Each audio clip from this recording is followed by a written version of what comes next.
మన పూజ్య సోదరులు పున్నయ్య శాస్త్రి గారి యొక్క జయంతి ఉత్సవంలో భాగంగా ఇవాళ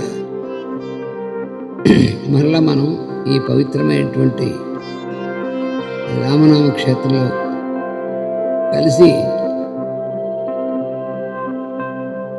ఉదయం ప్రేయర్ సమిష్టిగా చేసుకుందాం.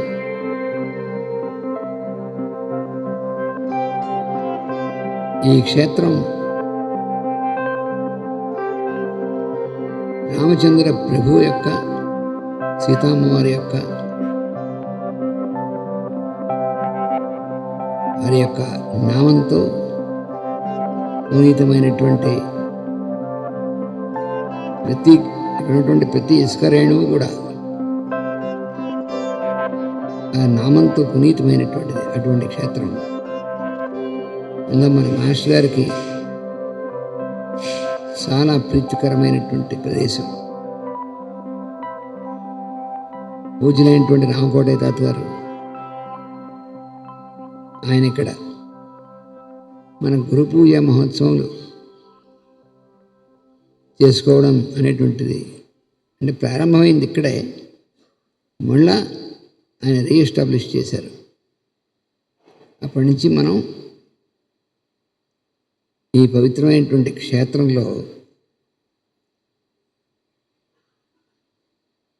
ఎంతోమంది మహాయోగులు అయినటువంటి వారు, మహాత్ములు అడుగుపెట్టినటువంటి క్షేత్రం.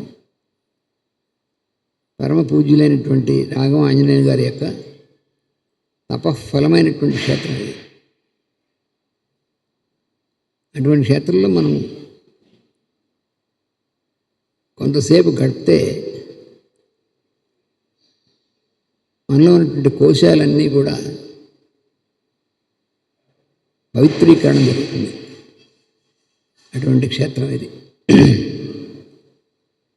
అలాగే మన పూజ్య సోదరులు పున్నయ్య శాస్త్రి గారికి కూడా అత్యంతం ప్రీతికరమైనటువంటి క్షేత్రం ఇది. అందుకని మన పున్నయ్య శాస్త్రి గారి యొక్క జయంతి ఉత్సవాలు ఈ క్షేత్రంలో మనం జరుపుకోవడం అనేటువంటిది చాలా సహజమైనటువంటి విధంగా ఉంటుంది. ఇదంతా కూడా మనకి మాస్టర్ గారి యొక్క ఆశీస్ ఫలం అన్నమాట.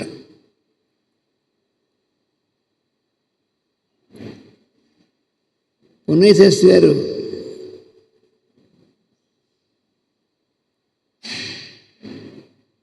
ఆయన యొక్క నామస్మరణ కూడా పునీతం చేసేటువంటిదిగా మనకి ఉంటుంది. ఏమిటి కారణం? దానిలో ఆయనలో ఉన్నటువంటి విశేషం ఏమిటి అంటే, మనం ఇద్దరు కూడా చెప్పుకున్నాం, ఆయన అంతేవాసిత్వాన్ని పొందాడు అని.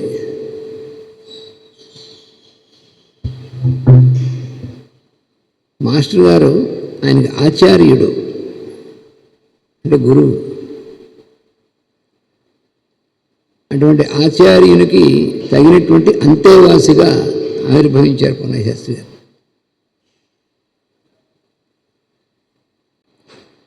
అంతేవాసి అంటే శిష్యుడనే అర్థం, కానీ అంతః అంటే లోపల, వాసి అంటే వసించేటువంటి వాడు. ఎవరి లోపల?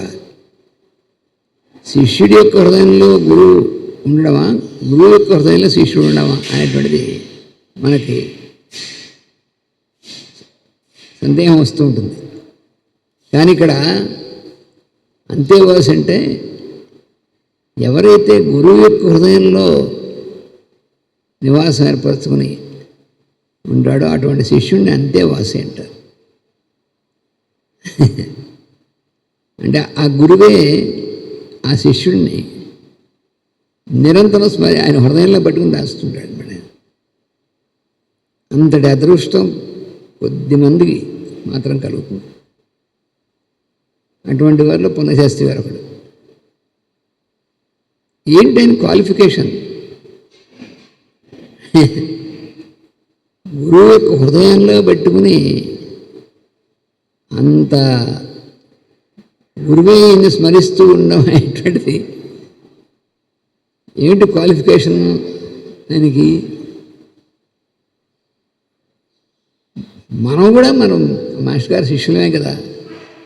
మనం రోజు యథాశక్తి 2 పూట్ల ప్రేయర్ చేస్తున్నాం. మనం కూడా సేవా కార్యక్రమాలు పాల్గొంటున్నాం. కానీ మనం అంతేవాసి అనే స్థితిలో ఉన్నామా అనేటువంటిది గట్టిగా మనం చెప్పలేము. ఏదో ఎంతో కొంత వాసి ఒకసారి ఇంతింత వాసి అంతంత వాసి అని అంతేవాసి అని సంపూర్ణంగా చెప్పుకో మనం చేయాలంటే అంటే నారాయణ వాడు చెప్పుకో నేను అంతేవాసి కానీ లోపల తెలుసు ఇంకా కాదు అని. కానీ పుణ్యశాస్త్రి గారు అంతేవాసి అనేటువంటిది, ఈ అంతేవాసి అనే పదం తైత్రీయోపనిషత్తులో వాడబడినటువంటి పదం. ఆచార్య పూర్వరూపం అంతేవాస్యుత్తర రూపం విద్యాసంధి ప్రవచనగుం సంధానం ఇత్యధి విద్యం అని మనకి తైత్రీయోపనిషత్తులో చెప్పబడింది వేదంలో. అంటే ఆచార్యునికి శిష్యునికి ఉన్నటువంటి లింక్, ఉన్నటువంటి సంబంధంలో ఆచార్య పూర్వరూపం. ఆచార్యుడు అంటే ఎవరు? ఆచార్యుడంటే తన యొక్క ఆచరణ ద్వారా తనలోనూ శిష్యుల్లోనూ ఉన్నటువంటి ఒకే పరబ్రహ్మం అనేటువంటిది, ఆ వెలుగుని దాన్ని శిష్యుల్లో కూడా ఉద్బుద్ధం చేయడం తన యొక్క ప్రెజెన్స్తో, తన యొక్క సాన్నిధ్యంతో. అటువంటి వాడిని ఆచార్యుడు అంటారు. అందుకని ఆచార్యుడు పూర్వరూపం, ఆచార్య పూర్వరూపం అన్నారు. అంటే మనకి దీన్ని మనం చాలాసార్లు చెప్పుకున్న పుణ్యశాస్త్రి గారు కూడా చాలాసార్లు చెప్పారు. ఒక ఇనుప ముక్క అయస్కాంతం ఎప్పుడు గురు శిష్య సంబంధం అనేటువంటిది అయస్కాంతానికి ఇనుప ముక్క అనేటువంటి ఉదాహరణ ఇచ్చారు. అదెందుకండి అంటే అయస్కాంతానికి ఇనుప ముక్క ఏమిటి తేడా అంటే కెమికల్గా తేడా ఏముండదు. అది ఇనుప ముక్కే, ఇది ఇనుప ముక్కే, రెండో ఏం తేడా ఉండదు.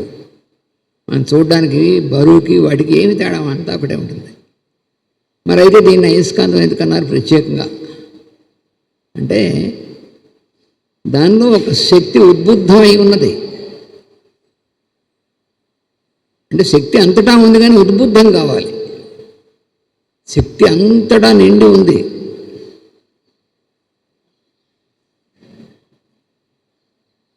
ఎనర్జీ అనేటువంటిది ఆకాశం అంతా నిండి ఉంది.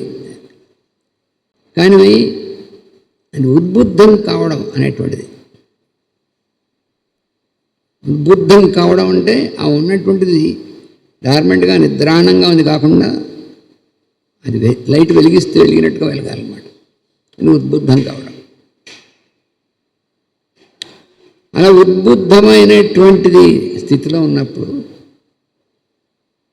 అది దాని యొక్క పరిసరాలని ఇది ప్రభావితం చేస్తుంది.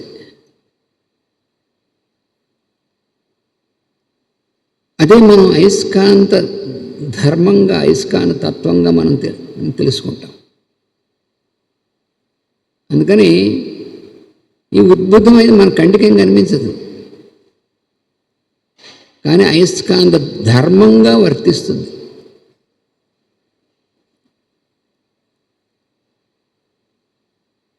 మరి వేరే ఇనుప ముక్క తీసుకొచ్చి దీన్ని కూడా అయస్కాంతం చేయాలి అంటే ఏం చేయాలి అని ఏం చేయాలంటే అంతకు ముందే అయస్కాంతంగా వర్తిస్తున్నటువంటి దాని యొక్క ప్రెజెన్స్లో తీసుకురావాలి, సాన్నిధ్యంలోకి తీసుకొస్తే ఏం జరుగుతుంది? ఆ రెండింటినీ భౌతికంగా దగ్గర తీసుకురావడం వల్ల కాదు, అంత మాత్రం చేత. భౌతికంగా దగ్గర తీసుకొస్తే కొంతసేపే ఉన్న తర్వాత మళ్ళీ మామూలు అయిపోతుంది. మనం ఎవరి యొక్క ప్రెజెన్స్లోకి వెళితే మనకు తెలియకుండానే మనలో ఒక ప్రభావితమైనటువంటి ఒక అద్భుతమైనటువంటి ప్రభావం మనకి ఎక్స్పీరియన్స్ అవుతుంది. అది మనకి మనం మాటల్లో చెప్పేటువంటిది కాదు, మనకు తెలిసేటువంటిది కాదు. అయస్కాంతంలో ఉన్నటువంటి అయస్కాంత శక్తి మనకు కనబడుతుందా? ఏం కనిపించదు. మన కంటికి ఏం కనిపిస్తుందండి? అది సైంటిస్ట్ కూడా యాక్సెప్ట్ చేసింది, ఏం కనిపించదు. కానీ దాని యొక్క ఎఫెక్ట్ కనిపిస్తుంది, ప్రభావం కనిపిస్తుంది. దాని ఎఫెక్ట్ ఎలా ఉంటుంది అనేటువంటిది ఆ ఫీల్డ్, అదంతాను. ఆ ఫీల్డ్ కూడా ఇన్విజిబుల్ ఫీల్డ్, అది కంటికి కనిపించేటువంటిది కాదు, అది క్షేత్రంగా ఏర్పడుతుంది. అంటే ఏమిటి? అంతా ఉన్నటువంటిది ఒక పర్టికులర్ ఒక పద్ధతిలో రీఅరేంజ్ అవుతుంది, ఏర్పాటు అవుతుంది. అలా ఉన్నప్పుడు ఆ ఫీల్డ్ ఉన్నటువంటిది ఉద్బుద్ధమైనటువంటి స్థితి అన్నమాట. అది ఈ అయస్కాంతం వేరే ఇనుప ముక్కగా మాత్రమే ఉన్నటువంటి పదార్థంలో ఉన్నటువంటి ఈ స్థితిని ఈ అయస్కాంతం యొక్క ప్రభావం అది ఉద్బుద్ధం అవుతుంది. ఈ అయస్కాంత ధర్మం అంటే మ్యాగ్నెటిక్ లా. అది గురు శిష్యుల మధ్య ఉన్నటువంటిది కూడా అదే అని మన వేదం చెప్తుంది. ఆచార్య పూర్వరూపం అంటే పూర్వమే ఆ ఉద్బుద్ధమైనటువంటి స్థితిలో ఉన్నటువంటి వాడు ఆచార్యుడు, ముందుగానే. ఆ తర్వాత ఆయన యొక్క ఆ దీని చేత ప్రెజెన్స్ చేత ప్రభావితమైనటువంటి వాడు ఉత్తర రూపం. అయితే ఇక్కడ చాలామంది శిష్యులు ఉంటాం మనం, అంటే శిష్యులుగా ఉంటామని అనుకుంటాం. మనందరం మాస్టర్ గారు శిష్యులు అనుకోవడంలో తప్పేమి లేదు, అనుకోవాలి కూడా, కావాలని అనుకోవాలి. మన గురువు గారు మనందరం శిష్యులు అనుకోవడంలో దోషం లేదు, తప్పు లేదు, అలా ఉండాలనేటువంటిదే మన ఉద్దేశం కూడా. కానీ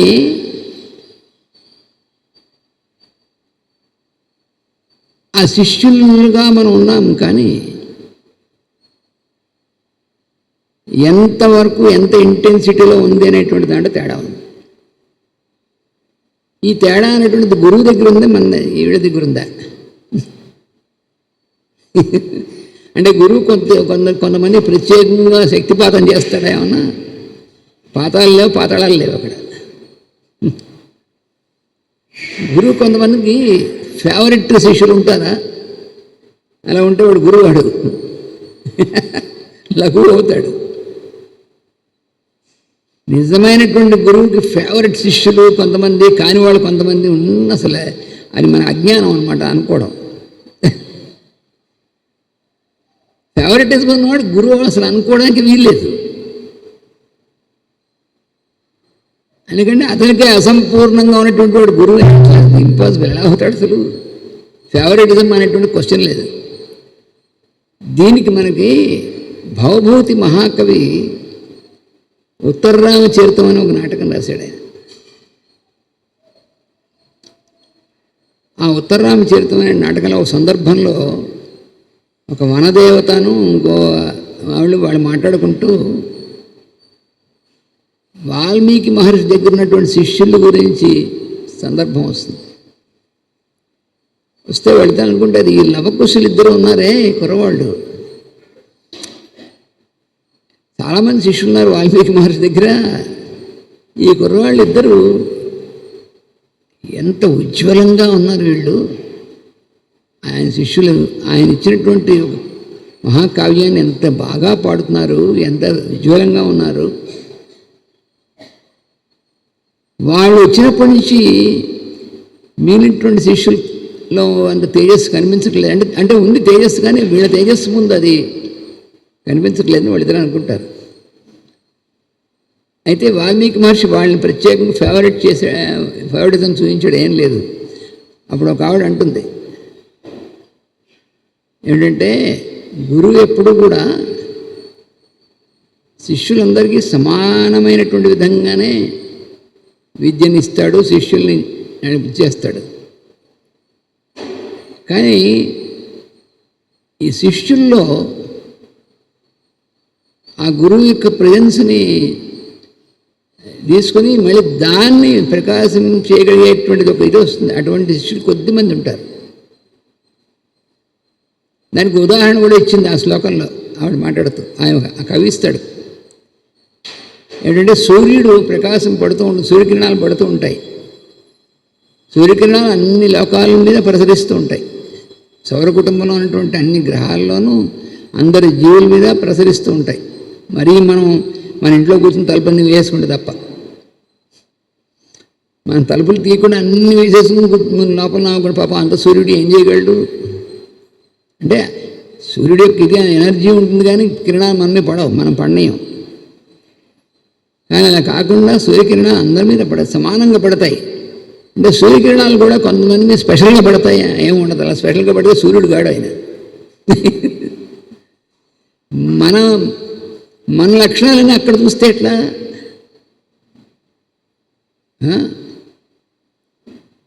కొంతమంది మీద స్పెషల్గా పడతాయి, కొంతమంది మీద పడతాయి అనేటువంటి సూర్యుడికి ఉండదు అసలు. సూర్యుడి నుంచి నిరంతరం రేడియేషన్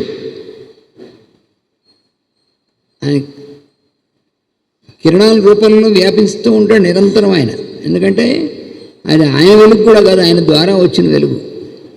సూర్యాంతర్వర్తి అయినటువంటి ఆయన ద్వారా, సూర్యుడి ద్వారా ఆ వెలుగు ఇలా వస్తుంటే అది లోకాలన్నింటినీ ప్రసరిస్తూ ఉంటుంది. కానీ మనం జాగ్రత్తగా పరిశీలిస్తే ఒక ప్రక్రియ ఉంది. ఆ కిరణాలు అన్నిటి మీద పడతాయి. ఆ పడినటువంటి కిరణాలు, ఒక వజ్రం ఉంది, ఆ వజ్రం మీద పడ్డాయనుకోండి, పడితే ఏమవుతుంది, 1000 ఇంతలు మళ్ళీ వజ్రంలోంచి తడతడలాడిపోతూ ఉంటాయి. ఆ పడినటువంటి కిరణాలు 1000 ఇంతలు అవుతాయి, వజ్రం మీద పడినటువంటి కిరణాలు. ఆ పక్కన గులకరాయి ఉంది, దాని మీద పడతాయి కిరణాలు. ఏదో కొంచెం అలా అలా అన్నట్టుగా ఉంటుంది తప్ప అలా వజ్రంలా 1000 ఇంతలు అవ్వదు. ఊరికే అలా అలా కొంచెం మెరిసినట్టుగా ఉంటుంది. ఆ పక్కన మట్టి ముద్ద ఉంది, దాని మీద పడతాయి కిరణాలు. ఏమి చల్లంది. కిరణాలు పడినా, ఎంత కిరణాలు పడినా మట్టి ముద్ద అలాగే ఉంటుంది. దాన్ని మెరుపు కూడా ఉండదు, ఏమీను బొత్తిగాను మట్టి ముద్ద మీద పెరిగినట్టుంది. ఇప్పుడు ఈ తేడా సూర్యకిరణాల్లో తేడానా, లేకపోతే కిరణాల్లో ఏ తేడా లేదు, అవే కిరణాలు అందరి మీద పడుతూ ఉంటాయి, మన అందరి మీద ప్రసరిస్తాయి సూర్యకిరణాలు. ఇక్కడ తేడా ఏమిటి? వజ్రం ఏ స్థితిలో ఉంది అంటే, వజ్రం బాగా దాన్ని పట్టి సానబట్టినటువంటిది వజ్రం. అందుకని దానిలో నుంచి ఆ వచ్చినటువంటి కిరణం 1000 ఇంతలు అనేటువంటి లక్షణం వచ్చేసింది. ఈ మిగతా గులకరాయి పాపం కొద్దిగా పట్టింది. ఈ మట్టి ముద్దకి ఏమీ పట్టదు, మట్టి ముద్ద అలాగే ఉంటుంది. అలాగే ఈ శిష్యులు అనుకునేటువంటి వాళ్ళలో ఎవడో ఒకడు ఉంటాడు, ఆ గురువు దగ్గర నుంచి, సద్గురువు అయినటువంటి ఆయన దగ్గర నుంచి వచ్చేటువంటిది ఈ శిష్యుడి వచ్చేప్పటికి శిష్యులు అది ఇంతింతై అది మళ్ళీ ఆ ప్రకాశం మళ్ళీ అందరికీ వ్యాపిస్తూ ఉంటుంది. అటువంటి స్థితి. అటువంటి వాడికి అది ఎలా వచ్చిందంటే, అంతేవాస్ అనేటువంటి స్థితిలో వచ్చాడు. అంతేవాస్ ఉత్తర రూపం అంటే గురువు యొక్క హృదయంలో స్థానం దొరికింది వాడికి. అందుకని అంతేవాసి అనేటువంటిది వచ్చింది. గురువు యొక్క హృదయంలో స్థానం దొరికిందంటే మామూలు విషయమా?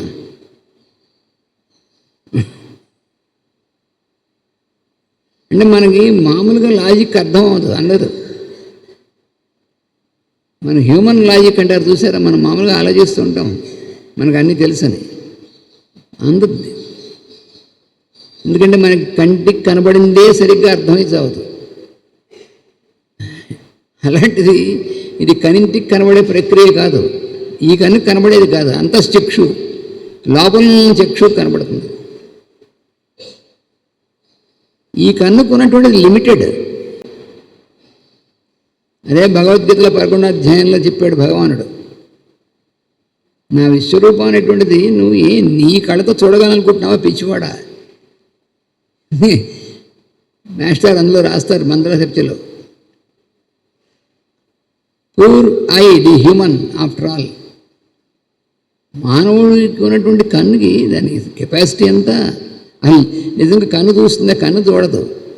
అది సత్యం కూడా అంటే కన్ను చూస్తుంది అనుకుంటాం మనం. కన్ను ద్వారా చూడడం అనేటువంటి ప్రక్రియ జరుగుతుంది. చూసేటువంటిది లోపల వెనకాల ఉన్నటువంటి మనస్సు, ఆ పై స్థాయి నుంచి లోపల ఉన్నటువంటి వాడి ఒక ఇన్స్ట్రుమెంట్ అంతే, అంతేగాని కన్ను చూడదు. అలాంటి ఈ కన్నుతో ఈ అన్నీ చూసేయగలం అనుకోకూడదు మనం. గబుక్కని రాత్రి అయిపోయింది, రాత్రిపూట నైట్లు పోయాయి, ఏమైనా కనిపిస్తుంది మన కంటికి? ఏం కనిపించదు. ఆ మాత్రం దానికి ఏమీ కనిపించినటువంటి ఈ కన్నుకి ఈ ప్రక్రియలన్నీ కనిపిస్తాయా? ఏమీ కనిపించవు. ఆత్మచక్షు కనిపిస్తాయి. అంటే అంతశ్చక్షు చూచేటువంటిది అసలు నిజమైనటువంటి ఎక్కడైతే చూపు స్టార్ట్ అవుతుందో అక్కడి నుంచి తెలుస్తుంది. కానీ మనకు చూడడానికి బాహ్యంగా మనకేం కనిపించదు. ఈయన అంతేవాసిట అంటే ఆయన మొహన అనిపెట్టుకున్నాడా లేబుల్ అంతేవాసి అని.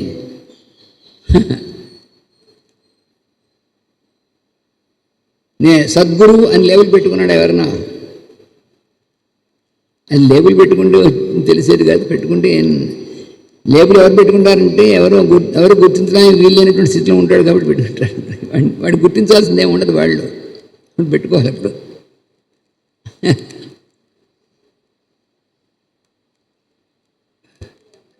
నేను డాక్టర్ని అని చెప్పుకోవాలంటే ప్రత్యేకంగా వాడు డాక్టర్ని ఎవరు గుర్తించకపోతే వాడు చెప్పుకోవాలి, గుర్తు చేయాలి అవతల వాడు నేను డాక్టర్ని.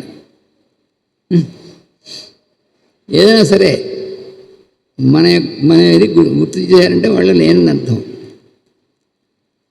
వాడికి తనకి తానే గుర్తుంటాడు తప్పే తను మర్చిపోవాలని చెప్పింది ఇందులో. తనను తాను మర్చిపోవాలి. ఎందులో? నిరంతరం ఆ స్మరణలోనూ నిరంతరం ఆ సేవలోనూ తను మర్చిపోవాలి. అంతేగాని తనకు తనే గుర్తున్నవాడు ఎప్పుడు అలాగే ఉంటాడు. నేను సేవ చేస్తున్నాను గుర్తుందనుకోండి, నేను ఇంత సేవ చేశాను, నేను ఇన్ని మిరకిల్స్ చేశాను, నేను సేవ చేస్తున్నాను, ఇన్నేళ్ల నుంచి నేను సేవ చేస్తున్నాను, వాడికి ఆ ఏడుపు ఉంటుంది తప్ప ఇంకేం ఉండదు. అసలు ఏం గుర్తుండకూడదు. అంతేవాసి అంటే ఎలా ఉంటాడు?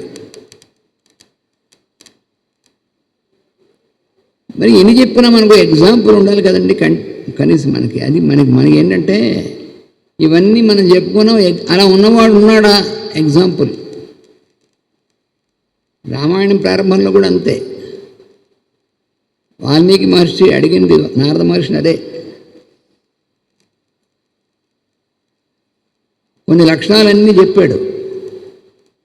కోన్వస్మిన్ సాంప్రదంలోకే గుణవాన్ కశ్చ వీర్యవాన్ ధర్మజ్ఞశ్చ కృతజ్ఞశ్చ, ఇలా కొన్ని ఎన్నో లక్షణాలు చెప్పి ఇలాంటి వాడు ఇప్పుడు ఉన్నాడా ఎవరైనా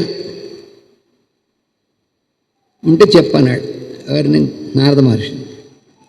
ఇదివరకు ఎప్పుడో ఉన్నవాళ్ళు కాదు నాకు కావాల్సింది, ఇప్పుడు ఉంటే చెప్పు. మనకు అట్ ప్రెజెన్స్ మనకి ఇప్పుడు చూడగలగాలి. ఆయన నారద మహర్షి కాబట్టి చెప్పగలిగాడు. వాడు ఉన్నాడు కాబట్టి నీకు ఈ లక్షణాలు తెలిసేరా అబ్బాయి అని చెప్పాడు. అలాంటి వాడు ఉన్నాడు ఇప్పుడు. మనకి కంటి కనిపించే రూపంలోనే ఉన్నాడు. కాబట్టి వాళ్ళ లక్షణాలని నీ మనస్సు నీ బుద్ధిలోకి అవి రిఫ్లెక్ట్ అయ్యాయి. అందుకని నువ్వు అడిగావయ్యే ప్రశ్న అన్నాడు. ఎవరు వాడు? ఇక్ష్వాకు వంశ ప్రభవో రామో నామ జనై శ్రుత అని చెప్పాడు. అలాగే మనకు ఎగ్జాంపుల్, లివింగ్ ఎగ్జాంపుల్ అనేటువంటి ఉంటే తప్ప మనకి అర్థం కాదు. మనం ఎంతసేపు చెప్పుకున్నా లివింగ్ ఎగ్జాంపుల్ మనకు కావాలి కదా. అలాంటి వాడు అంతేవాసి, అంటే మనం చెప్పుకుంటున్న సబ్జెక్ట్ అంతేవాసి గురించి. అలాంటి లివింగ్ ఎగ్జాంపుల్ మరి లేకపోతే నాన్నతోటి కాబట్టి నేను అంతేవాసిని అనిపిస్తుంది. కానీ అంతే ఉంటుంది అనుకోవడం తప్ప ఇంకంతకంటే ఉండదు.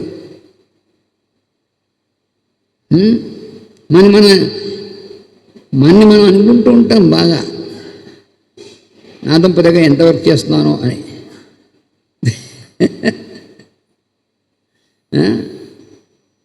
అలా కాదు, అంతేవాసి ఉన్నాడా అంటే ఉన్నాడు. ఆయన ఎవరంటే పునఃశాస్త్రి గారు. నేను చూశాను కాబట్టి అందరం చూసాం. ఎందుకు గురువుగారు హృదయంలో ఈయనెందుకు ఉన్నాడంటే అది కారణం. మాస్టర్ గారు తన గురువు, ఆయన హృదయంలో ఈయన ఉన్నాడు. ఆయన ఆచార్యుడు, ఈయన అంతేవాసి. ఎలాగా ఊరికి చెప్పేసి సరిపోతుంది ఏమిటి? ఎలా, దేనివల్ల, ఎలాగా, వాట్ ఈస్ ది ప్రూఫ్ అంటే ఆచరణలో తెలియాలి. అది వాళ్ళ జీవితంలో, వాళ్ళ యొక్క ఆచరణలో ఎవ్రీ స్టెప్, ప్రతి స్టెప్లోనూ తెలియాలి. దాన్ని మనం పరిశీలించగలిగితే అప్పుడు మనకు తెలుస్తుంది. అలా పుణ్యశాస్త్రి గారి జీవితాన్ని ఆ సన్నివేశాలని వాటిని మనం పరిశీలించగలిగితే, అంటే ఎలాగా మాస్టర్ గారి దగ్గరికి ఆయన వచ్చినటువంటి మామూలుగా భౌతికంగా చూస్తే ఒక కాలేజీలో ఒక స్టూడెంట్గా వచ్చాడు. ఆయన చిన్నపిల్లవాడుగా ఉన్నప్పుడు, ఇంటర్మీడియట్ చదువుతూ గుంటూరులో. చాలామంది ఉంటారు స్టూడెంట్స్. ఆయన ప్రత్యేకత ఏముంది?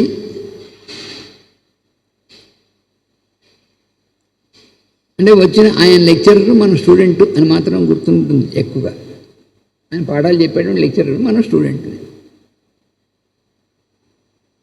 మరి ఈయన దృష్టి ఎలాగా?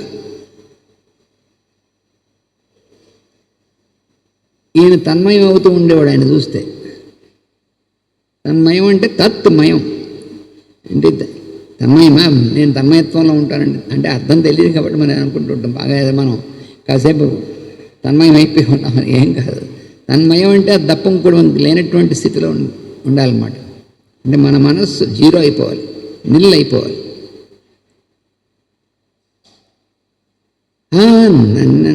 నా మనస్సు, నీ మనసు జీరో అయిపోయింది లేదు, నీ ప్రవర్తన బట్టి తెలుస్తుంది. నువ్వు చెప్పుకుంటే లాభం లేదు. నేను టోటల్ సరెండర్ చేశాను, టోటల్ సరెండర్ అయిపోయాను మాస్టర్ గారికి. ఏం సరెండర్ అయిపోయావు? మాస్టర్ గారు టోటల్ సరెండర్ అయిపోయినటువంటి వాడు అంటే ఎలా ఉంటాడు? వాడికి నచ్చిన వాళ్ళు, నచ్చని వాళ్ళు, ఇలాంటివన్నీ ఉన్నటువంటి వాడు సరెండర్ క్వశ్చనే లేదు. అంటే మనకు ఉన్నటువంటి అభిప్రాయాలు, మన సమస్తం జీరో అయిపోవాలి. అంటే మన మైండే, మన మనస్సే మన అన్నటువంటిది ఉండకూడదు. మన మనస్సు అనేటువంటి సంపూర్ణంగా నిండిపోయి ఉండాలి, సంపూర్ణంగా నిల్ అయిపోయి ఉండాలి. అంటే ముద్దబ్బాయి అయిపోతాడని అర్థమా? ముద్దులా అయిపోతాడని అర్థం కాదు. మనం వేరే మనస్సు అంటూ ఉండదు, పూర్తిగా అయింది తప్ప ఆ స్థితిలో తప్ప. ఎవ్రీ మూమెంట్, నేను కాసేపు కాదు, రోజు కాసేపు నేను ధ్యానం చేసుకుంటా కళ్ళు మూసుకుని. కళ్ళు తెరిచిన తర్వాత ఏం చేస్తాం మనం? కళ్ళు తెరిచిన క్షణం అప్పటిదాకా ధ్యానంలో ఉంటాం. అబ్బా చాలా గొప్పగా ధ్యానంలో ఉన్నారు, ప్రశాంతంగా ఉన్నారండి, ధ్యానంలో ఉన్నారు. కళ్ళు తెరిచిన తర్వాత మాత్రం ఇంక మన స్వరూపం తెలుస్తూ ఉంటుంది. ఇంట్లో వాళ్ళని బయట వాళ్ళని అందరినీ మనం అరవడానికి తిట్టడం, మనతో పనిచేసే వాళ్ళందరినీ దూషించడం, ఇవన్నీ మనకు తెలుస్తుంది. మనం ప్రశాంతంగా కళ్ళు మూసుకుని ప్రశాంతంగానే ఉంటాం, కూర్చుంటాం కాసేపు కొద్దిసేపు. కానీ అప్పుడు కూడా మనం మేలుకున్నాం, నిద్రపోతున్నాం, కళ్ళు మూసుకుని ధ్యానం చేస్తున్నాం, అదేం తెలియదు మనకు. సమాధిలో ఉన్నాం. సమాధి అంటే తామసిక సమాధి. ప్రేయర్ చేస్తున్నాం, నిద్రపోతున్నాం, మనకేం తెలియదు, ఆయన స్థితిలో ఉంటాం. కానీ మన ఆచరణ అందుకని దేంట్లో రిఫ్లెక్ట్ అవుతుంది అంటే మన ఆచరణలోకి రిఫ్లెక్ట్ అవ్వాలి. అందుకని అటువంటి అంతేవాసు ఎవరంటే అటువంటి వాడిని చూసేటువంటి వాడికి అతను కనిపించాడు, వాళ్ళ గురువు కనిపించాలి అతనిలో. అక్కడుంది విషయం అంతా.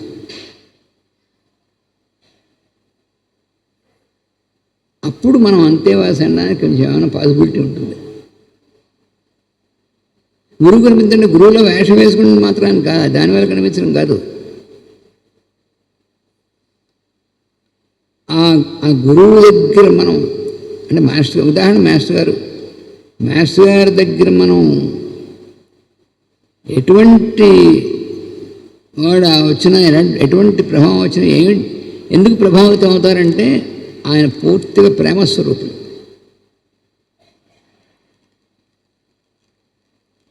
అంటే ఎదుటి వాడిని తన స్వరూపంగానే చూసేటువంటి స్థితిలో ఉన్నటువంటి వాడు తానే ఎదుటివాడి రూపంలో ఉన్నా అనేటువంటిది. ఎవరిని ఏ జీవిని చూసినా సరే మాస్టర్ గారి యొక్క ఇది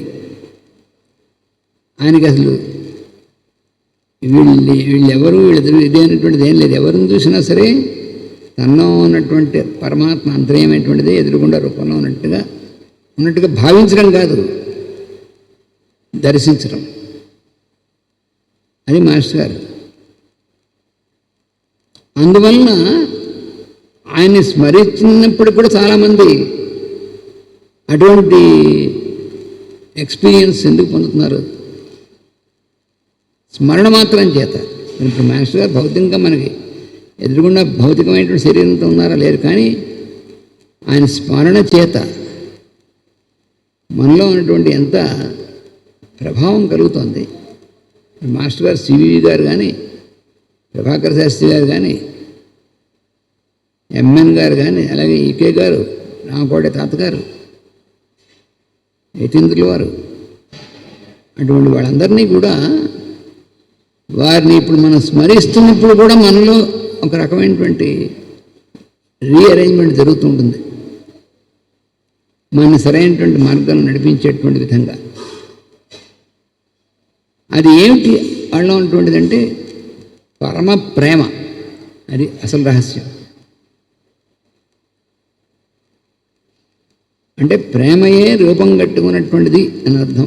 అటువంటి వారు వాళ్ళందరూ ఎవరి యందు ప్రేమ అంటే ఎవరి యందు ఉంటే ప్రేమ కాదు అన్నారు.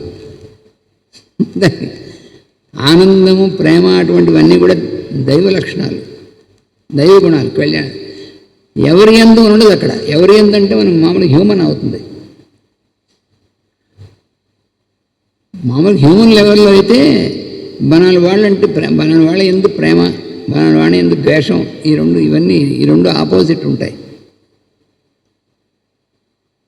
మనకి ఇష్టమైనటువంటి వాడైతే వాడి మీద ప్రేమ, లేనటువంటి వాడి మీద ద్వేషం, ఇలాంటివన్నీ హ్యూమన్ లెవెల్లో.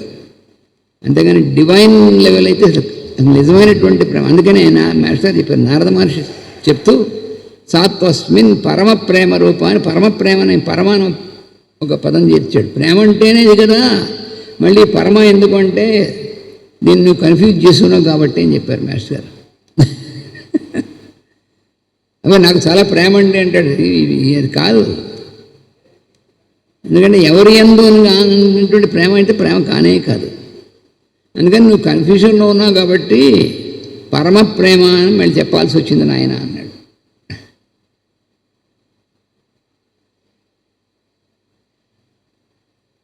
అందుకని మన మాస్టర్ గారి ఉదాహరణ తీసుకుంటే, మాస్టర్ గారు కానీ తాతగారు కానీ వాళ్ళ ఉదాహరణ తీసుకుంటే, వాళ్ళ ప్రేమ ఎటువంటిది అంటే, వాళ్ళ ప్రేమను ఎందుకంటున్నామంటే మనకు తెలియడం కోసం. వాళ్ళ ప్రేమ అంటూ వేరే అది భగవంతుడి యొక్క ఇదే. కంప్లీట్గా నిండిపోయినటువంటిది. సివి గారిలో ఉందదే అది మళ్ళీ ప్రభాకర్ శాస్త్రి గారు ఉద్బుద్ధమైన మళ్ళీ రామకోట గారిలో ఉద్బుద్ధమైంది. అలాగా ఆ దీంట్లో ఉన్నటువంటిది. అంటే వాళ్ళ ప్రేమ అంటే ఏమిటి? మరి నాకు కూడా ప్రేమ ఉందండి చాలా, కానీ వాళ్ళకి మనకి తేడా ఏమిటంటే మనకు ఉన్నటువంటి ప్రేమ ఒక వ్యక్తి ఓరియంటెడ్, ఒక వ్యక్తులు కనిపిస్తారు. వాళ్ళకి వ్యక్తులకు సంబంధం లేదు. వాళ్ళ ప్రేమ అనేటువంటిది ఒక మహానదీ ప్రవాహం లాంటిది. ఎండిపోయినటువంటివి నదులు ఉంటాయి చూసారా, జీవనదులు, అవి ఎండిపోవడం ఉండదు. గంగా నది ఇవన్నీ ఉన్నాయనుకోండి, నిరంతరం ప్రవహిస్తూ ఉంటుంది ఆ నది.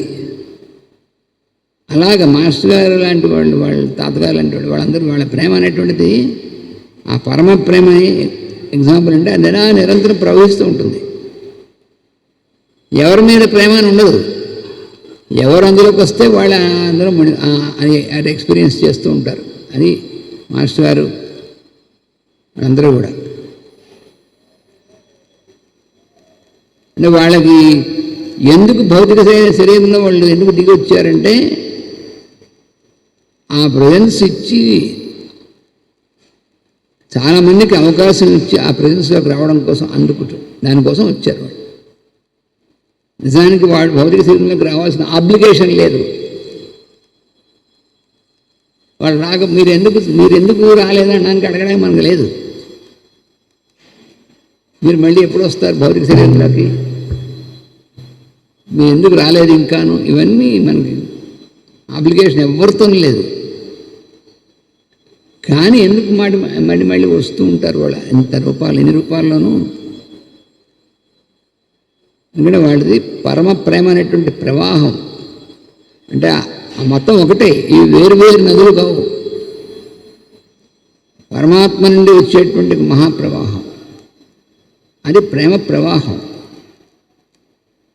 అది దానిలోకి ఎవరు వచ్చినా సరే వాళ్ళు అందులో ఆ దీంట్లోకి ప్రభావంలోకి వస్తారు, ఆ అనుభవంలోకి వస్తారు. ఆ ప్రెజెన్స్ అనేటువంటిది.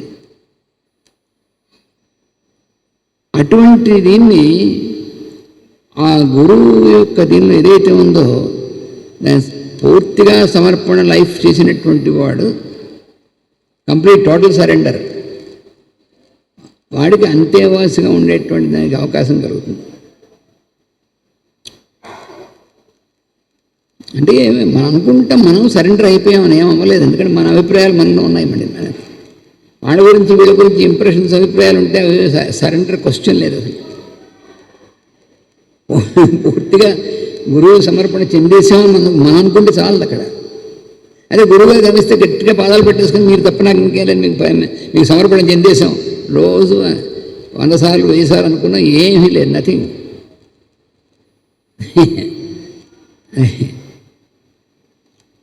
చెందాలనుకోవడం మంచిదే, మనం కూడా సాధన చేయాలి, మనం కూడా సమర్పణ చెందాలి అనుకునే ప్రయత్నం చేయాలి, సాధన చేయాలి. కానీ మనం సమర్పణ చేసి పారేసింది కరెక్ట్. ఒక్కోసారి చేసేసి పారేసుకుంటాం మనం, పెద్ద ఇబ్బంది అది. కొన్నాళ్ళు బ్రహ్మాండంగా చేసేస్తాం, తర్వాత పారేసుకుంటాం చూసారా. కొన్నాళ్ళు చాలా అద్భుతంగా పనిచేస్తాం మనం, ఆ మంచి ఉత్సాహంతో, మంచి దీంట్లో. ఆ ఉత్సాహంగా తర్వాత ఉద్రేకంగా మారుతుంది, అక్కడ ప్రమాదం. ఉత్సాహంగా ఉండాలని ఉద్రేకంగా మారకూడదు. ఉద్రేకంగా మారితే ఇంక మన ప్రవర్తన భయంకరంగా ఉన్న అవతల ఇంకా. అందుకని టోటల్ సరెండర్ అంటే అర్థం ఏంటంటే ఇంక మనకి అసలు మన వేరే భావన కానీ ఇంకేం ఉండకూడదు. అలాంటి ఇన్సిడెంట్స్ వాళ్ళ లైఫ్లో ఎట్లా ఉంటాయి.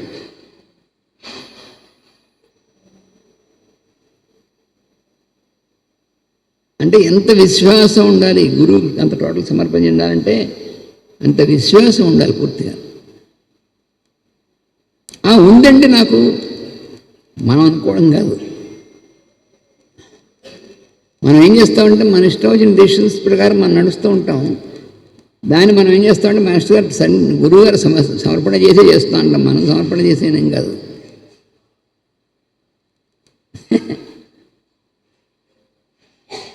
పుణ్యశాస్త్రి గారు మాస్టర్ గారు విశాఖపట్నం వెళ్ళిపోయారు. ఆయన ఇక్కడ ఉన్నారు, ఈ గుంటూరు ప్రాంతాల్లో ఇక్కడ చేసేవారు. ఆయనకి ఒకరోజు ధ్యానంలో మాస్టర్ గారు కనబడి, నువ్వు నీ ఉద్యోగానికి రాజీనామా ఇచ్చే అని చెప్పారు. ఇది ఎలాగ నిజమా ఇల్యూషనా, భ్రమ? కొంతమంది అనుకుంటారు, మాకు రోజు మాస్టర్ గారు నాకు కనిపించి ఇలా చెప్తుంటారు, ఇలా మాస్టర్ గారు చెప్పినట్టు చేస్తుంటే తర్వాత జరిగేటువంటి దాన్ని బట్టి తెలుస్తుంది మాస్టర్ గారు చెప్పినా మనం చేసింది అని. మనకు వచ్చిన ఆలోచనని మనం మాస్టర్ గారు మన గురువు గారు ఏం వచ్చింది మనం చేస్తే దాని యొక్క కాన్సిక్వెన్స్ ఎలా ఉంటుందో దాన్ని బట్టి తెలుస్తుంది, అవునా కాదా అని. మనకు కానీ మన వల్ల అవతల వాళ్ళకి కానీ ఏమాత్రమైనటువంటి డ్యామేజ్ ఉంటే అది మాస్టర్ గారు ఏం తెచ్చింది కానే కాదు అని అర్థం. నిజంగా మాస్టర్ గారి దగ్గర చేసింది అయితే అవతల వాళ్ళు అసలు ఎదుటి వాళ్ళకి మన వల్ల డ్యామేజ్ కాదు, చూసారా? అందుకని ఇవన్నీ మనం ఏంటంటే భ్రమలోను ఉద్రేకాలు భ్రమలు వాటిలో కొనుక్కుని దానివల్ల అవుతుంది కొన్ని జన్మలు మళ్ళీ వెనక్కి వెళ్ళిపోవడం అంటే అలా ఉంటుంది, అంతే, ముందు ప్రోగ్రెస్ ఉండదు. ఎందుకంటే టోటల్ సరెండర్ అంటే ఇంక మనకి ఏం ఉండకూడదు, మనకి ఏం. కానీ మరి ఆయనకి ధ్యానంలో కనిపించి చెప్పారే, ఏం చేశాడు? రిజైన్ చేశాడు. ఆయన ఏమైనా మామూలుగా సన్యాస కాదుగా, పునఃశాస్త్రి గారు. ఆయనకి పిల్లలు, భార్య పిల్లలు ఉన్నారు, వారు వేరే ఆస్తిపాస్తులు లేవు, వీళ్ళని పోషించుకోవాలి, ఎన్నో బాధ్యతలు ఉన్నాయి. అలాంటి వాడు గురువుగారు ధ్యానంలో కనిపించాడు, అందరూ తిట్టారు. గురువుగారు ధ్యానంలో కనిపించి చెప్పడం ఏంటి, ఉద్యోగం రిజైన్ చేయడం ఏంటి, బుద్ధి ఉందా లేదా అని. ఇది గురువుగారు చెప్పిందే అది మనకి వచ్చిన భ్రమ. గురువుగారి దగ్గరికి విశాఖపట్నం, నిన్ను ఉద్యోగం రాజీనామా చేయమని చెప్పి ధ్యానంలో చెప్పింది నేనే అని ఈయన అడగకుండా ముందే ఆయన చెప్పారు మాస్టర్ గారు.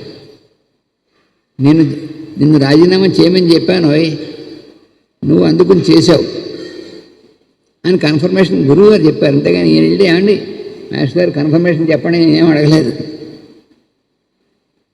అంటే గురువుగారిని టెస్ట్ చేద్దామని ప్రయత్నం చేయలే ఈయన, అసలు అందుకు వెళ్ళలే ఈయన. చెప్పారు ఆయన మాస్టర్ గారు. మరి ఇప్పుడు ఎలా అండి నా కుటుంబ సంగతి అన్నాడా, ఏమనలేదు ఆయన. గురువు చెప్పాను చేశాడు అంతే. ఇది ఎలాగా ఏమిటనేటువంటిది ఆయన చెప్పింది చేస్తే ఆయన. అయితే ఇప్పుడు నా కుటుంబాన్ని పోషించే బాధ్యత గురువు గారిదే అన్నాడు ఆయన. అంటే ఒక ఎగ్జాంపుల్ చెప్పుకుంటే కానీ మనకు అర్థం కాదు ఎందుకు ఆయన అంతేవాసి నేను మీరు గట్టిగా చెప్పగలుగుతున్నారు అంటే, అంత క్లోజ్గా ఆయన లైఫ్ నాకు తెలుసు కాబట్టి చెప్పగలుగుతున్నాను. పునఃశాస్త్రి గారు నాకు అంత క్లోజ్గా ఉంది కాబట్టి చెప్తున్నాను అన్నమాట. అంటే అందరికంటే మీరు ఎక్కువ క్లోజ్గా అంటే నేను అలాగే ఉండలేదు అని అలాంటిది కాదు. నాకంటే క్లోజ్గా ఉన్న వాళ్ళు చాలామంది ఉండొచ్చు, కానీ నా దీన్ని పెరుగుతాను నేర్పుతున్నాను ఎలాగా. అందుకని గురువు గారిని మాస్టర్ గారిని మీరు చెప్పినట్టు రిజైన్ చేశాను, ఇక నా కుటుంబానికి మీరే పోషించారు ఏమని చెప్పాడు ఆయన. ఆయన మనసులో కూడా ఏం లేదు, చేయమన్నా చేశాను అందుకు. వాట్ నెక్స్ట్ గురువుగారు ఏం చెప్తే అది వాట్ నెక్స్ట్ అనేటువంటిది మనం చేయగలం ఆ పని. చేస్తామండి, ఏం చేస్తావు? అలా చేయగలిగానంటే మనస్సులో చెప్పాక ఇందాక ఉద్రేకాలు, కామక్రోధాలు, ఉద్రేకాలు, ఇష్టాలు ఇవన్నీ ఉన్నటువంటి చేయలేడు, ఇవన్నీ అడ్డొస్తాయి. ముందు మన ఎమోషన్స్లోనే కొట్టుకునేటువంటి వాడు ఎలా అవుతుంది అసలు? మాస్టర్ జ్వాల్కూర్ గారు చెప్పారు ఏమనంటే, ఈ మాస్టర్స్ నిజమైన పరమగురులు ఎవరు కూడా తమ ఐడెంటిటీ ఓ పట్టాన్ని తొందరగా శిష్యులకి ఇవ్వరు. నిజమైనటువంటి గురువు ఈయన మన గురువు అని తెలిసేటువంటి అవకాశం ఇవ్వరట, ఐడెంటిటీ ఇవ్వరు. వాళ్ళే నడిపిస్తూ ఉంటారు, వాళ్ళు డైరెక్షన్ ఇస్తూ ఉంటారు, నడిపిస్తూ ఉంటారు. అసలు ఆయన మన గురువు అని తెలియడానికి కూడా కొన్ని సంవత్సరాలు కొన్ని జన్మల దాకా ఇవ్వరు ఐడెంటిటీ. ఎందుకని ఇవ్వరు? ఏమన్నా అరిస్టోక్రాట్సా గురువులు అంటే? అరిస్టోక్రాట్స్ కాదు. ఏం చేస్తావు నువ్వు కనిపిస్తే ఏం చేస్తాం? గట్టిగా కాళ్ళు పట్టేసుకొని ఇక మా అంతా మీరే చూసుకోవాలి అంటే వీడు చేసిన అనుభవాలన్నీ అన్నీ ఇది చేస్తూ ఉండాలి, న్యూట్రలైజ్ చేస్తూ ఉండాలి. వీడు చేసిన అప్పులు తీర్చాలి గురువు, వీడు చేసినటువంటి ఇవన్నీ చేయాలి, వీడందరితోనూ చేస్తున్నటువంటి అవకాశాలన్నీ చేయాలి. ఇవన్నీ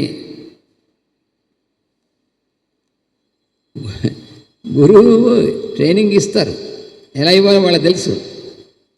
ఆ ట్రైనింగ్ ఇచ్చేటువంటి పద్ధతిలో ఇస్తారు, నడిపిస్తూ ఉంటారు. కానీ మనకు తెలియదు.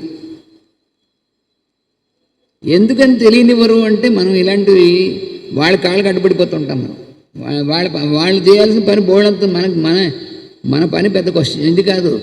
వాళ్ళ లోకహితం కోసం వాళ్ళు నిరంతరం చేసేటువంటి చాలా పెద్ద టాస్క్ వాళ్ళకి. వాళ్ళ గురువులు వాళ్ళకి ఇచ్చిన టాస్క్ వాళ్ళకు ఉంది. వాళ్ళకు కూడా గురువులు ఉంటారా? ఆయన ఒక సెంటెన్స్ ఇచ్చారు జ్వాల్కూల్ గారు, from those whom I follow to those who follow me అన్నాడు. ఆ సెంటెన్స్ ధ్యానం చేయాలి మనకి. ఏమన్నాడు ఆయన? From those whom I follow అంటే నేను ఎవరి అయితే శిష్యుడిని వాళ్ళ దగ్గర నుంచి వచ్చినటువంటి దాన్ని నేను అనుసరిస్తున్నానో దాని నుంచి నన్ను అనుసరిస్తూ నేను చెప్పినటువంటి అలాగా మొత్తం జరుగుతూ ఉంటుంది. అందుకని ఆ గురువు ఎందుకు ఐడెంటిటీ ఇవ్వరంటే అందుకోసం ఎప్పటిదాకా ఇవ్వరంటే చెప్పాడు ఆయన. వాళ్ళలో శిష్యుల్లో ఇమోషన్ అనేటువంటి జీరో అయిపోయేది అయితే తప్ప ఐడెంటిటీ ఇవ్వరు గురువు. ఈ లోపల ఎవరో వాళ్ళు గురువు అంతవరకు వీడి గురువు వాడు శిష్యుడు ఎంత ఉట్టి ఇది. వీళ్ళంటి వాడు ఎవరు తగులుతాడు, వాడు గురువు అంటాడు, వీడు శిష్యుడు అంటాడు. కొన్నాళ్ళైన తర్వాత ఆ గురువు వీడు తిట్టుకుంటూ ఉంటారు. ఇవంతా ఈ చెత్తంతా ఉంది. నిజమైనటువంటి గురువు ఐడెంటిటీ ఇప్పుడు. ఎందుకంటే వీళ్ళు ఇమోషన్స్ పోవాలి. మనకు ఉన్నటువంటి చెత్తంతా ఇమోషన్స్ ఉన్నాయి. ఎమోషనల్ లెవెల్ ఆవేశాలు కుదరదు. ఆవేశాలు ఉన్నట్టయితే మనకు అవరోధం, మన ప్రోగ్రెస్గా అడ్డం అనమాట. ఆవేశాలంటే అవి జీరో అయిపోవాలి, ఆవిరైపోవాలి పూర్తిగా. అవి ఎలా అయిపోతాయి అంటే చచ్చినట్టుగా మనం కంప్లీట్గా సర్వీస్ అనేటువంటి వేరే ఆలోచన లేకుండా నేను సర్వీస్ చేస్తాను కూడా గుర్తున్నప్పుడు ఉన్నట్టు వాడు పైకి రాడు. నేను సేవ చేస్తాను గుర్తుందంటే వాడు చేస్తుందంటే ఉట్టి వృధా. కొన్నేళ్ళు అయిన తర్వాత వాడికి ఏడుపు మిగులుతుంది. నేను ఎంత సేవ చేశాను ఇన్ని సంవత్సరాల నుంచి అని ఏడుస్తూ ఉంటాడు. చేయకూడదు అలాంటి వాడు. సేవ చేసిన దాని ఫలితం వాడికి ఏడ్చేట్టుకుని వాడిని ఇంక సేవ ఎందుకండి సంవత్సరాలు అయిన తర్వాత నేను ఇన్నేళ్ళని సేవ చేస్తున్నాను, ఎవరు గుర్తించట్లేదు, నన్ను ఎవరు పట్టించుకోవట్లేదు, ఇవన్నీ ఈ ఏడుపులు ఉంటే సేవ. అందుకని ఇవన్నీ జీరో అయిపోయేది తప్ప గురువు యొక్క ఇది మనకి తెలియదు. ఆ జీరో అయిపోయినటువంటి వాళ్ళు ఎలా ఉంటారు అంటే ఎగ్జాంపుల్ మన పుణ్యశాస్త్రి గారి లైఫ్. అందుకని మనం ఇవాళ ఆయన స్మరిస్తున్నందుకు కారణం అదే మనకి. రామాయణం అంతటి మహత్తరమైన దానికి ఆయన ఇందిరాచార్య గారు పుణ్యశాస్త్రి గారు వ్యాఖ్యానం అదిను మామూలు విషయం ఏంటిది. ఆయన రాస్తే ఏమన్నా ఇది నేను రాశానన్నటువంటిది అనుకోవట్లేదు, ఆ మాస్టర్ గారు ప్రసాదించిన దాన్ని నేను ఇక్కడ పెడుతున్నానని చెప్పి అనుకున్నాడు. మనం ఏదో కొంచెం చిన్న ఇది చేస్తేనే మనం దాన్ని మనం అవతల వాడు గుర్తించకపోతే మనమే చెప్పేసుకుంటూ ఉంటాం, నేను నేల నుంచి ఇది చేశాను, అది చేశాను, ఇది చేశానని. అలాంటిది మాస్టర్ గారు భాగవత రహస్య ప్రకాశం చేస్తుంటే మాస్టర్ గారు మీరు చాలా తొందరగా మొత్తం పూర్తి చేసేయండి భాగవత రహస్య ప్రకాశాన్ని కొంతమంది పెద్దలు. ఎందుకంటే ఇంత అద్భుతంగా ఎవరు ఇవ్వలేరు మాకు తెలుసు. ఏం తెలుసు మనకి? ఎంత అద్భుతమో ఎంత డెప్తో మనకి తెలిస్తే వచ్చిందా?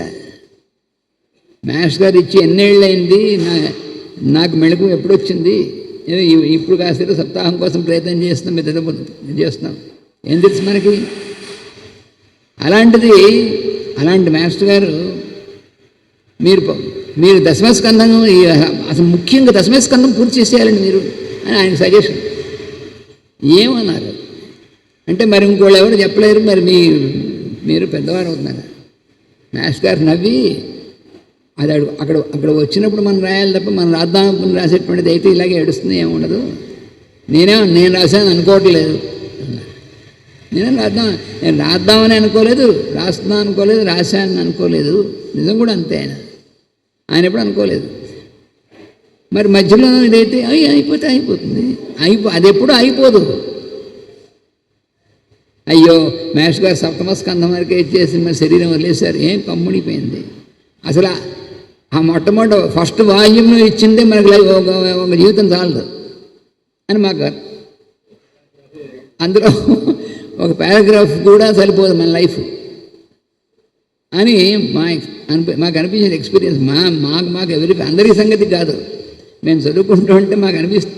ఇప్పుడు కూడా మళ్ళీ చదువుకుంటున్నా, ఏ రోజు చదువుకుంటున్నా అనిపిస్తుంది, ఓ నాయన ఒక్క వాల్యూమ్ కాదు, ఇందులో ఒక పేజీకే మన లైఫ్ సరిపోదు ఆచరణకి.